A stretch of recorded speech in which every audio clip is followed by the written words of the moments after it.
Well, hey everybody, I thought I would do a short little video here, kind of a summer update to what's going on in the shop, which is basically nothing. Being it's summertime, I've got some acreage. I'm quite busy outside taking care of lawn, trees, gardens, dogs, all that other stuff. But I'll show you one thing that I did do here this kind of late spring, early summer, is what do you do with all the cutoffs that you have in the shop? You know, I've got hardwood such as this Paduke, you know, different hardwood pieces. I've got some oak, I've got some cherry, I've got some walnut, and I save everything. I save all these pieces. You can cut these up into blanks and make them into pens. You could glue the boards up and come up with if you get a good grain match, you can use it for a small project of some sort. But, you know, what do you do with those cutoffs of just junk wood? Or pieces of end grain wood, what do you do with that? So I came up with a solution, a very similar solution that I've done at other places in the country where we lived, and it worked out great. So that's what I've been doing my summer, and it's basically a fire square. Now you say, what's a fire square? Well, it's exactly what it says. It's a fire pit that is square. So it's not a fire ring as a circle, it is a fire square.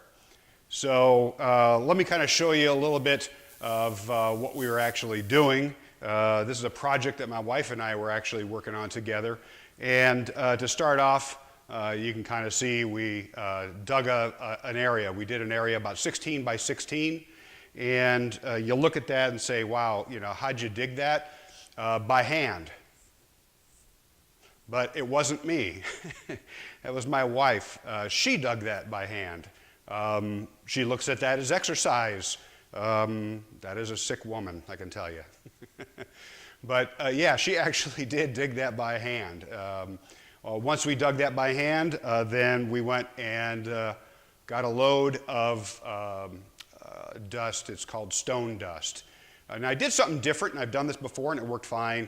You know what they say, just, you know, dig down, 6 inches for gravel, and then 2-3 inches for crushed stone, and then vibrate and tamp it, and then you can put down your patio. And I've seen, you know, some good success with that process, but I've also experienced and have had contractors come in and do that. And I tell you what, that sand or the 2 inches of sand that they go and vibrate down, over time, it seems to settle within that gravel. And then next thing you know, you got voids and so on and so forth. So what we did is we basically dug down about 7 inches, and we actually put in that full 7 inches of the stone dust, crushed stone. It's this type of stone, it's kind of gray in color, and when you compact it down, oh my gosh, it's like a concrete. It works great. So we put that down. This next photograph here is the load of blocks and pavers that we got. So we did 16 by 16 foot paver. I've got my manager over here trying to get to me, okay? We had a 16 by 16 foot area where we did the pavers, and then we did the block, as you can see here. We did the block as part of the fire pit itself, or the fire square. So then, you know, we took a tractor and we took some shovels, and we took oh my gosh, I made a 8-foot 2x4 attached to an 8-foot 2x4, and I did that for my leveling, believe it or not. And it turned out pretty good. It has a little bit of dip and valley there, but I call that character. I don't call it a mistake. So then, once we got that down, we tamped it down. I ran the tractor over it multiple times with the tires, took an 8-inch by 8-inch tamper and tamped it down, the whole 16 by 16. And then we started putting the pavers down, as you can see here. Once we started the pattern, getting the pavers down, it went kind of quick. Yeah, that's my other supervisor kind of sitting on the job watching what we're doing. Once we have the pavers down, and you put the what they call polymeric sand inside of all the pavers, and wet it down. And I tell you what, the new polymeric sand they have out now is fantastic. It is almost better than concrete. It is rock hard. That's not the same type of polymeric sand I've used in the past. This is the next photograph. You can see a little bit more of that fire square getting put together. And then after we put it together, I ended up putting in some fire brick. I actually used the 2.5-inch fire brick by 4 by 9, I think it is, and applied it to the bottom of the fire pit, the fire square, and then I also put it to the sides. I used some caulking that they have at one of the box stores.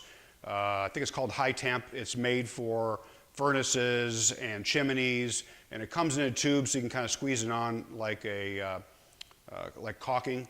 And that's how I kind of attached it to those, to the inside of the block. Once I did that, we actually said, hey, let's go and break this thing in. And so that's kind of what we did right here. I decided to go ahead, and before I had the caps for the fire square, decided to go ahead and get this fire going and break it in one night. It was a chilly, chilly night.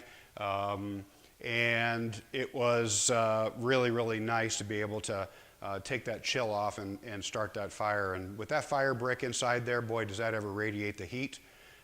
Brightens it up. And we had a really good time breaking that in before we put the cap on. So good job.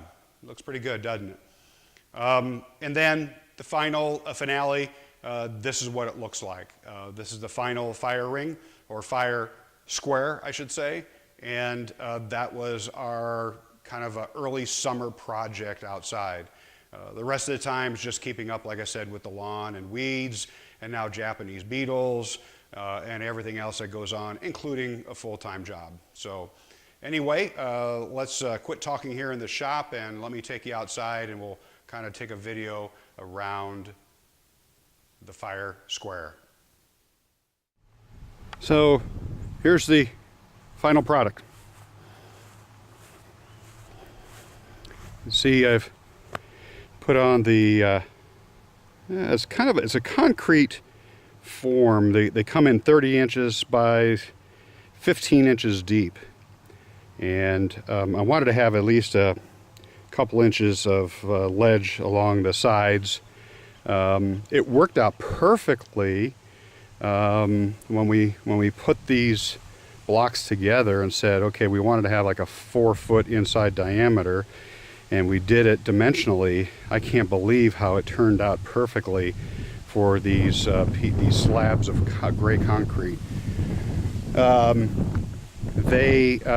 nothing cut on them, so I didn't have to cut them at all. And man, I tell you what, they are heavy. So they worked out perfectly in that type of pattern. As you kind of see the remnants of the first fire. We haven't had one in there since because it's been, gosh, awful hot and humid out here this summer. So, but that's the final project. And as soon as it starts to get some nice cool nights, get some chairs out here. Well, thanks for watching the video.